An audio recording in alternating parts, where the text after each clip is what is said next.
Radhe Krishna friends, आपका दिल से स्वागत है आपकी अपनी चैनल आइडियल मेमोरियल प्रोफिशिएंसी पे। मुझे लगता है आपको ये बिल्कुल नहीं पता होगा कि अगर किसी भी टॉपिक की अंडरस्टैंडिंग क्रिस्टल क्लियर हो तो उसे याद रखना, मेमोराइज करना उतना ही आसान होता है। And I will try my best to help you with that. So without wasting much time, let's get started. Okay, so hello and welcome back. आज की हमारी वीडियो है पैलिएशन से related. We are doing palliation from notes. I hope you would like this videos. और ये notes है वो मैंने बनाई है नागेंद्र बाबू और ए दास रिफर करने के बाद। फिर भी कुछ एक्स्ट्रा पॉइंट्स है जो पैलिएशन के मैं वो लास्ट में कवर अप करूँगी। सो डेफिनेशन से स्टार्ट करते हैं without wasting much time. Let's go through the topic. Palliation can be defined as temporary relief of symptoms without doing anything for the cure. पेलिएशन का मतलब ये है कि पेलिएशन को हम ऐसे डिफाइन कर सकते हैं जैसे कि ये एक टेम्पररी रिलीफ है सारे सिम्टम्स का, without doing anything for cure, जहाँ पर हम कुछ भी नहीं कर रहे हैं क्योर के लिए। मतलब कुछ सिम्टम्स है जो बहुत ही ज़्यादा उस पेशेंट को परेशान कर रहे हैं, हम सिर्फ उस पेशेंट को उस सिम्टम्स को रिलीव कर रहे हैं और क्योर के लिए कुछ सोच नहीं रहे हैं। This is basically palliation means.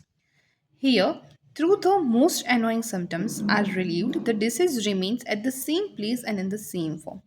यहाँ पर तो ऐसे एनोइंग सिम्टम्स, जैसा कि मैंने बताया कि वैसे सिम्टम्स जो पेशेंट को परेशान कर रहे हैं, ऐसे मोस्ट एनोइंग सिम्टम्स हैं वो तो रिलीव हो जाते हैं, लेकिन डिसीज़ है वो अपनी जगह पर रहता है, अपने फॉर्म में ही रहता है, यानी कि उसकी sphere of action in short change नहीं होती। कैसे क्या, ये सब जैसे जैसे आप एग्जाम्पल देखोगे आपको समझ में आता जाएगा। फिर से एक बार देख लेते हैं डेफिनेशन को।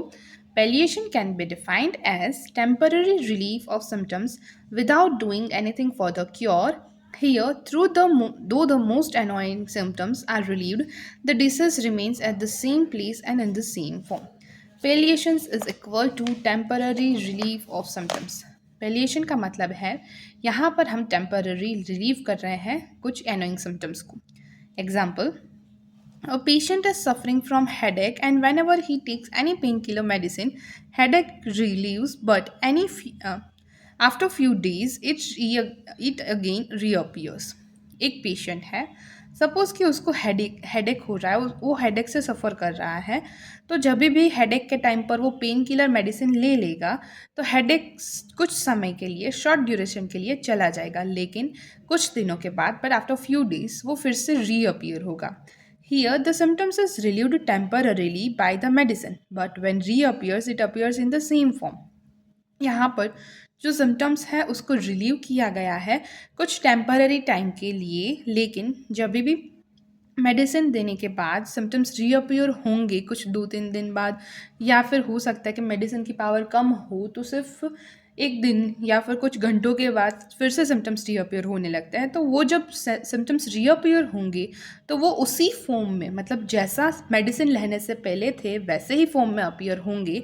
तो इट मीन्स कि हमने उस सिम्टम्स को सिर्फ और सिर्फ पैलिएट किया था मेडिसिन की मदद से। ये एग्जाम्पल है हमारा पैलिएशन का। Now here I would like to say you something that कि आप सोच रहे होगे कि ये पैलिएशन का हमने एग्जाम्पल देखा, एलोपैथ्स या फिर other school of medicine, other medicine कई बार सप्रेशन करती है, तो सप्रेशन और पैलिएशन में डिफरेंस क्या है? तो जिन्होंने ये दोनों वर्ड का बेसिक मीनिंग नहीं समझा है, पहली बार ये वीडियो देख रहे हैं, तो उनके लिए मतलब सप्रेशन और पैलिएशन का बीच का एक माइनर डिफरेंस बता देती हूँ। सप्रेशन में भी सेम वे में जो सिम्टम है उससे आपको रिलीफ मिल जाता है, टेम्पररी रिलीफ होता है सिम्टम का, लेकिन उसके कॉस्ट पे वहाँ पर कोई नई सफरिंग क्रिएट होती है, कोई नया सिम्टम क्रिएट होता है जो और डीपर लेवल पे ज़्यादा जाता है जितना आप ज़्यादा सप्रेस करोगे। पेलिएशन में वो चीज़ वहीं उसी फॉर्म में अपीयर हो रही है, स्फीयर ऑफ एक्शन सेम रहेगी, इंटेंसिटी सेम रहेगी, लेकिन सप्रेशन में स्फीयर ऑफ एक्शन चेंज हो जाएगी, सिम्टम्स की इंटेंसिटी भी इट मे बी इंक्रीज्ड। तो ये एक बेसिक डिफरेंस है पेलिएशन और सप्रेशन के बीच का। अगर उसका एग्जांपल आपको बताऊं तो उसमें आप सोच सकते हो कि कोई पेशेंट है एक्जिमा का जिसको हमने किसी एक्सटर्नल ऑइंटमेंट कुछ प्रोलॉन्ग टाइम के लिए देकर उसकी उस एक्जिमा को हमने सप्रेस करने की ट्राई की, या फिर वो कहीं और जाकर मेडिसिन ले रहा था जहाँ पर कुछ केमिकल्स के थ्रू उस एक्जिमा को सप्रेस कर दिया गया डिसिमिलर मेडिसिन से, या फिर एवर इंक्रीजिंग डोज के साथ, या फिर लॉन्ग टाइम के लिए। तो एक्जिमा है वो वहाँ से चला गया है, लेकिन पेशेंट उसके बाद उस पेशेंट को न्यू सफरिंग क्रिएट होती है, कोई ब्रोंकियल अस्थमा, डायबिटीज़ हो सकता है, या फिर कोई और फैटल चीज़ जो पहले वाले से, ओरिजिनल वाले से ज़्यादा डेंजर टू उस डेंजर है उस पेशेंट के लिए, तो ऐसे केसेस में डिसीज की जो स्फीयर ऑफ एक्शन है वो चेंज हो गई है, तो उसको हम सप्रेशन बोलेंगे। जबकि हमने यहाँ पर जो हेडेक का एग्जाम्पल देखा उसको हम पैलिएशन बोलेंगे। अब देखते हैं आगे। Conditions where palliation is justifiable. यहाँ पर हम इस पॉइंट को दो पॉइंट्स में डिवाइड करेंगे, मतलब ऐसी कंडीशंस जहाँ पर पैलिएशन को हम जस्टिफाइड करते हैं, हम पैलिएशन कर सकते हैं, it is allowed to palliate. लेकिन कैसी कंडीशंस, ये पता होगा तो we can think about it. Palliations by homeopathic medicine of incurable cases. अब ऐसे केसेस है जो आपको पता ही है कि इनक्योरेबल है, तो उसको आप होम्योपैथिक मेडिसिन से पैलिएट कर सकते हो। Palliation is not every time other school medicine, it can also be done with homeopathic medicine. लेकिन कैसे करना है पैलिएशंस विथ होम्योपैथिक मेडिसिन और कौन से केसेस में, उसको देखते हैं। The basis of cure is the fundamental law of similar. जो बेसिस ऑफ क्योर है हमारा वो है फंडामेंटल लॉ, हमारा लॉ ऑफ सिमिलर। इसी को लेकर, इस लॉ को ध्यान में लेकर ही हम हमारी प्रैक्टिस करते हैं। लॉ ऑफ सिमिलिया के बेस पर हम मेडिसिन सिलेक्ट करते हैं, फिर वो चाहे कॉन्स्टिट्यूशनल हो या फिर पैलिएशन हो, दोनों ही चीज़ों में ये लॉ है वो इम्पॉर्टेंट है।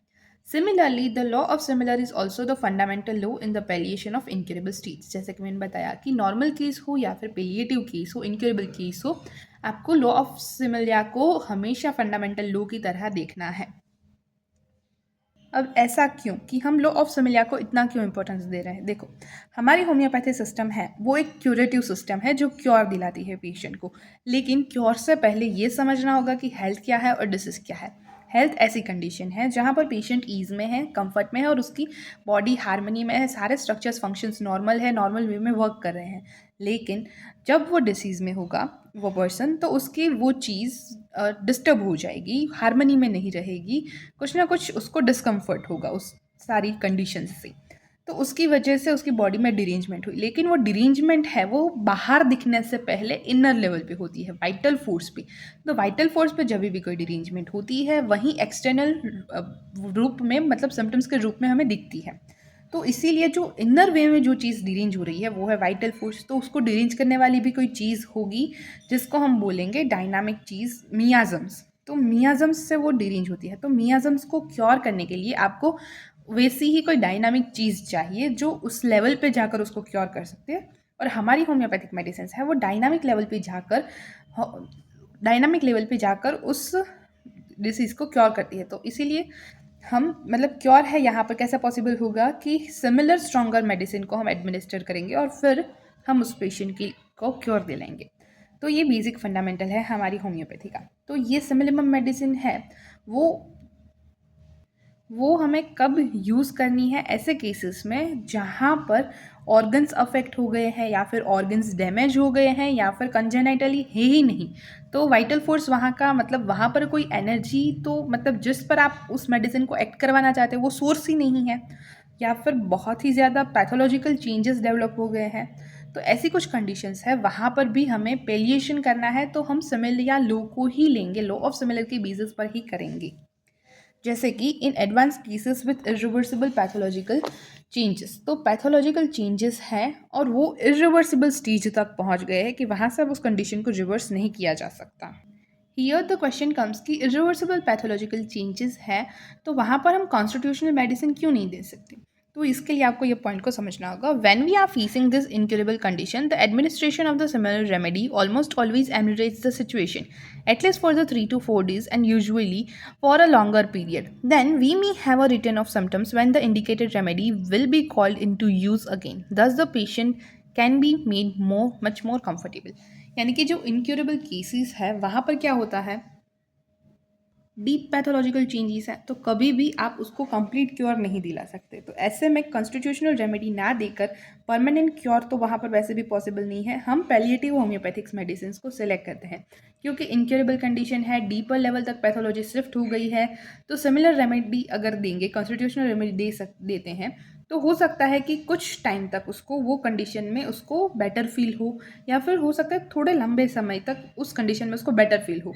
लेकिन पैथोलॉजी डीपर लेवल तक है तो कई बार ऐसा होता है कि सिम्टम्स फिर से रीअपियर होते हैं और तब हमें क्या करना है, जो इंडिकेटेड रेमेडी है उसको सिलेक्ट करना है, उसको यूज़ करना है और फिर उसको पेशेंट को देना है। उससे पेशेंट का कंफर्ट भी बना रहेगा। क्योंकि डीप पैथोलॉजिकल कंडीशन होगी, ग्रोस टिश्यू डैमेज होगा, तो टिश्यू डिस्ट्रक्शन की वजह से उस पार्ट की वाइटलिटी है वो लॉस हो गई होगी, जिसकी वजह से ये एक आप काइंड ऑफ ऑब्स्टिकल ले सकते हो क्योर के लिए। This is an obstacle to cure, जिसकी वजह से अगर आप कॉन्स्टिट्यूशनल मेडिसिन दोगे तो हो सकता है there is a risk of aggravation. इसीलिए यहाँ पर लिमिटेड स्कोप है कि हम कॉन्स्टिट्यूशनल रेमेडी दें, और इसीलिए कॉन्स्टिट्यूशनल रेमेडी देने पर हो सकता है कि फंक्शनल डिस्टर्बेंस कोज हो स्ट्रक्चरल डैमेज की बजाय। आई एम सॉरी कि मतलब कॉन्स्टिट्यूशनल रेमेडी देने की वजह से पहले फंक्शनल डिस्टर्बेंस है उस पर हमारी रेमेडी वर्क करेगी, स्ट्रक्चरल डैमेज पर वो उतना कुछ काम नहीं कर पाएगी। मतलब डीपर लेवल तक पैथोलॉजी है, ग्रोस टिश्यू डैमेज है, तो ऑलरेडी उस पार्ट की वाइटलिटी चली गई है, तो इसीलिए स्ट्रक्चरल डैमेज पर ना काम कर फंक्शनल डिस्टर्बेंसेज है वो बैक लाने में, वो नॉर्मल करने में, उस पर हमारी कॉन्स्टिट्यूशनल रेमेडी प्राइमरी एड्रेस करेगी। जब भी ऐसे इंक्योरेबल केसेस आते हैं, यहाँ पर कुछ लिमिटेशंस होती है जिसकी वजह से सिमिलिमम रेमेडी है वो हम सीमिंगली उस इनक्योरेबल कंडीशंस में नहीं दे सकते, लेकिन सिमिलिमम है वो कम्प्लीटली उस सिचुएशन की सारी सिम्प्टोमेटोलॉजी को ठीक नहीं कर पाएगी, लेकिन वो पैथोलॉजी को, क्योंकि डीपर लेवल की पैथोलॉजी है तो it will take more time to completely मतलब cover that, reverse that condition. और वहाँ पर तो वो स्टेज है ही नहीं कि हम उसको रिवर्स कर पाए, इरिवर्सिबल तक ला पाए। तो कभी कभी पेशेंट की हेल्थ को रिस्टोर करने के लिए, पूरी सिम्प्टोमेटोलॉजी को कवर करने के लिए हमें रेमेडी प्रिस्क्राइब करनी है। इसके लिए हमें 3 चीज़ें ध्यान रखनी है। सिलेक्ट करनी है similimum remedy but not constitutional remedy. Constitutional remedy कभी एक्ट करती है अच्छे वे में, लेकिन कभी एक्ट करती है कि वो कंडीशन को फिर हो सकता है कि ठीक से ठीक ना कर पाए। तो जो इंडिकेटेड रेमेडी है, कॉन्स्टिट्यूशन कुछ और है, इंडिकेटेड रेमेडी कुछ और है, तो इंडिकेटेड रेमेडी पर आपको फोकस करना है on the basis of law of similia, कि आपको जो डीप एक्टिंग मेडिसिन है वो यहाँ पर उतनी अच्छे से मैच ना हो और उस सीवियरिटी को मैच ना कर पाए, तो आपको लॉ ऑफ सिमिलर के अकॉर्डिंग कोई शॉर्ट एक्टिंग मेडिसिन भी आप चूज़ कर सकते हो।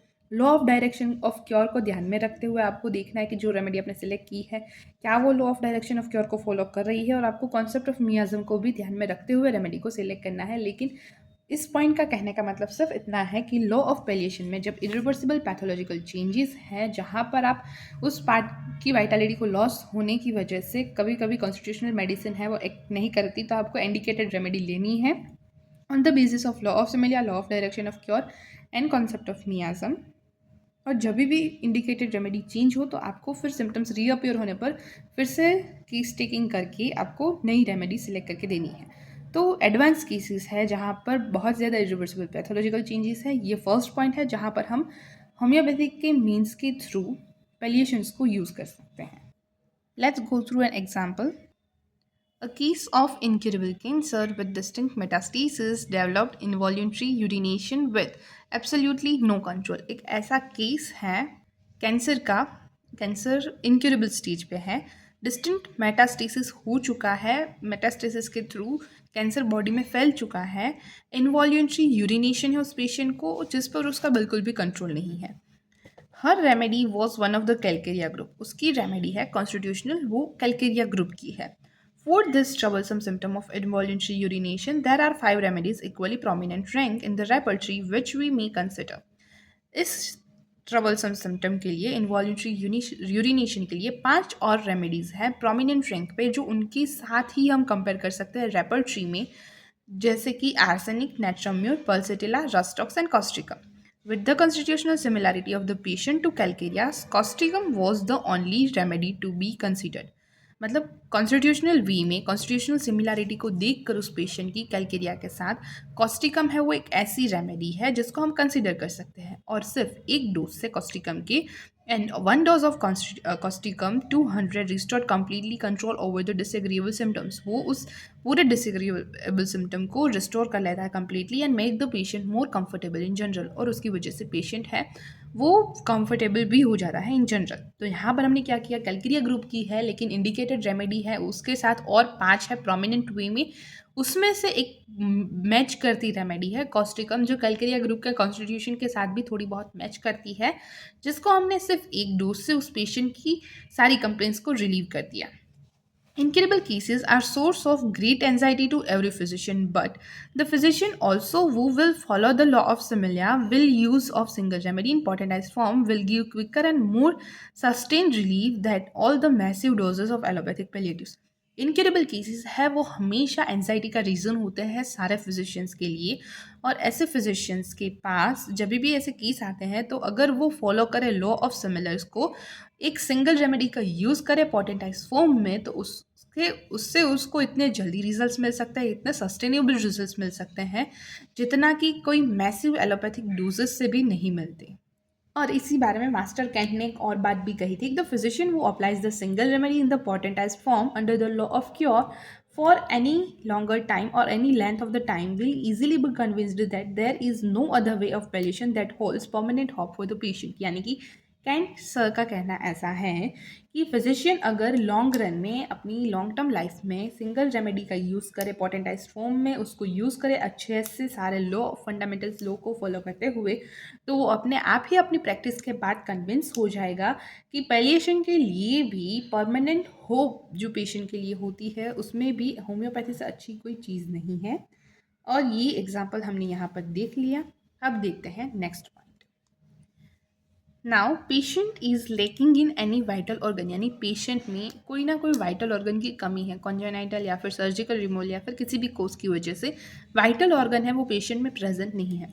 Palliation should be the only method of choice in cases where the patient lacks in any vital organ. Palliation है वो एक ऐसी मेथड है जिसको आप ऐसे केसेस में भी चूज कर सकते हो जहाँ पर पेशेंट के पास वो वाइटल ऑर्गन की कमी है, जैसे कि for example after splenectomy or in a patient where one kidney complete cures is not possible, but for obvious reasons the patient at the best the the patient of best may lead a more or less normal life through the compensatory mechanism supported by palliative treatment when necessary। मतलब जब स्प्लीनेक्टोमी हो गई है, spleen को remove कर दिया है surgically, या फिर एक ही किडनी है किसी पेशेंट में, तो वहाँ पर कंप्लीट क्योर कभी भी पॉसिबल नहीं है ऑब्वियस रीजंस की वजह से। लेकिन उस कंडीशंस में पेशेंट है उसको लाइफ टाइम के लिए जो बॉडी में कॉम्पेंसेटरी मैकेनिज्म होती है, तो उस कॉम्पेंसेटरी मैकेनिज्म पे फोकस करते हुए वाइटल फोर्स को थोड़ा एनहेंस करके you can give palliative treatment जो उसको सपोर्ट करती रहेगी उस कॉम्पेंसेटरी मैकेनिज्म को throughout the life to keep the things normal और इन रेंज कि उसको ज़्यादा दिक्कत ना हो। तो 2 पॉइंट्स हमने कवर अप किए। पहला पॉइंट जिसमें हमने देखा कि पैलिएशन हमने किया होम्योपैथिक मेडिसिन से through in the cases of incurable cases, and second is patient is lacking any of the vital organ, यानी पेशेंट में वाइटल ऑर्गन ही नहीं है। तो 2 चीज़ें हमने डिस्कस की पैलिएशन की, इसीलिए यहाँ से हमें ये सीखने को मिलता है in the cases where the palliative remedy is recommended, palliative homeopathic remedy must also be selected based on the symptom similarity only because experience of the pioneer shows the best palliative in the incurable conditions is the minimum remedy। यानी कि ऐसे cases में जहाँ पर palliative remedy recommended है, यहाँ पर 2 हमने एग्जांपल्स देखे, ऐसे केसेस में भी पैलिएटिव होम्योपैथिक रेमेडी है वहीं हमें सिलेक्ट करनी है क्योंकि सिम्टम सिमिलरिटी के बेस पर, क्योंकि जो पायोनियर्स हैं हमारे उसके एक्सपीरियंस के बेस पर हमें पता चलता है उनकी एक्सपीरियंसेस से कि बेस्ट पैलिएटिव है इनक्यूरेबल कंडीशंस में, वो भी हम सिमिलर रेमेडी के थ्रू सिलेक्ट कर सकते हैं, वहाँ पर भी हम सिमिलम रेमेडी के थ्रू वर्कआउट कर सकते हैं। तो जो लॉ ऑफ सिमिलिया है, फंडामेंटल लॉ है हमारा in the normal cases,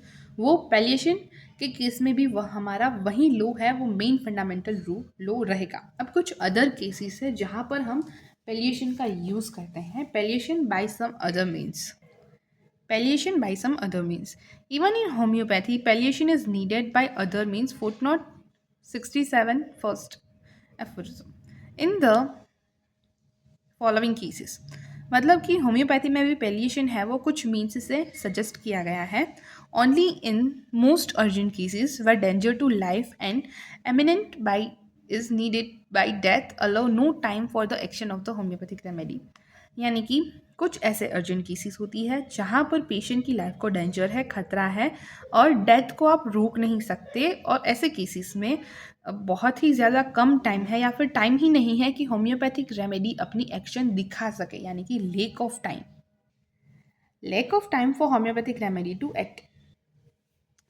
Second, in sudden accidents to previously healthy individuals, for example in asphyxia and suspended animation from lightning, from suffocation, from freezing और drowning etcetera. मतलब कुछ ऐसे sudden accidents है या फिर जहाँ पर हेल्दी पर्सन था एकदम से अचानक से कोई एक्सीडेंट हो गया, तो ऐसे केसेस में भी it's suggested to do some palliative treatments. मतलब जहाँ पर भी सडन एक्सीडेंट्स वाले केसेस है वहाँ पर it is advisable and judicious at all events as preliminary measures to stimulate the irritability and sensitivity with a palliative way, as from instant with gentle electric shock, with strong coffee, with stimulating odor, gradual application of heat, etc.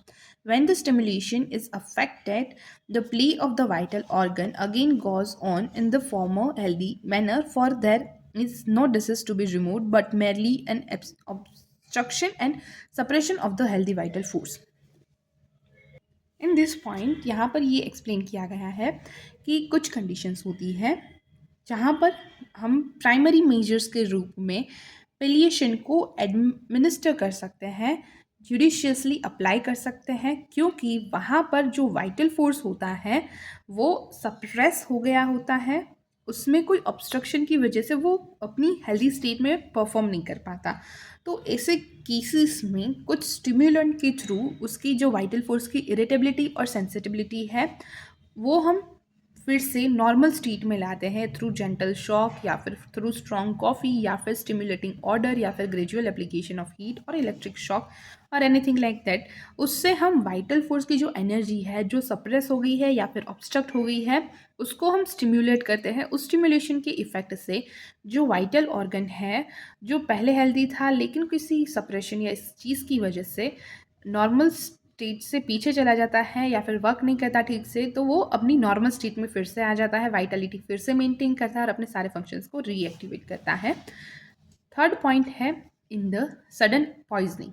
हमने first देखा other means में कोई ऐसे cases जहाँ पर कोई urgent cases है कि होम्योपैथिक मेडिसिन के पास टाइम ही नहीं है कि वो एक्ट कर सके। दूसरा है कुछ सडन एक्सीडेंट्स जहाँ पर भी हमारे पास लीक ऑफ टाइम है, जहाँ पर कोई सप्रेशन या फिर ऑब्स्ट्रक्शन हो गया वाइटल फोर्स का, तो we will do some palliative treatments, palliative measures, जिसकी वजह से वाइटल फोर्स की इरिटेबिलिटी और सेंसिटिविटी बैक आ जाए, फिर से आ जाए। थर्ड पॉइंट है हमारा इन सडन पॉइजनिंग कि सडन पॉइजनिंग की वजह से क्या होगा। Alkalies for mineral acids, hepar sulphuris for metallic poisons, coffee, camphor, ipecacuanha for poisoning by opium. मतलब कुछ अल्कली मेटल्स हैं, हेपार सल्फ है, मतलब अल्कलीज है वो मिनरल एसिड्स के पॉइजनिंग की केस में यूज़ हो सकता है, हिपार सल्फ है वो मेटालिक पॉइजन्स की केस में, कॉफ़ी और कैम्फर है या फिर इपिकाक्वाना है वो ओपियम की पॉइजनिंग के केसेस में we can use that in the sudden poisoning के केस जहाँ पर भी हमारे पास लेक ऑफ टाइम है। तो इन शॉर्ट होम्योपैथी में ऐसी कौन सी कंडीशंस है जहाँ पर पैलिएशन जस्टिफाइड है, उसके 5 पॉइंट्स है। टोटल कितने पॉइंट है? 5 पॉइंट्स। पहले पॉइंट में हम देखेंगे कि palliation by homeopathic medicine in incurable cases में फर्दर दो पॉइंट्स हैं। एक तो एडवांस्ड स्टेज या फिर ऐसी पैथोलॉजी इरिवर्सिबल टिश्यू चेंजेस जहाँ पर हम उस कंडीशन को ब्रिंग बैक नहीं कर सकते, और दूसरा कि पेशेंट के पास वाइटल ऑर्गन ही नहीं है, patient lacking any of the vital organ. दूसरा है पॉइंट जिसमें हमने देखा palliation by some other means, जिसमें हमने अभी 3 पॉइंट्स को डिस्कस किया। पहला जहाँ पर हमारे पास लेक ऑफ टाइम है, लेक ऑफ टाइम क्योंकि होम्योपैथिक मेडिसिन को एक्ट करने के लिए कुछ सेकेंड को कुछ तो टाइम चाहिए, वो टाइम बिल्कुल ही नहीं है, डेथ को आप प्रिवेंट नहीं कर सकते,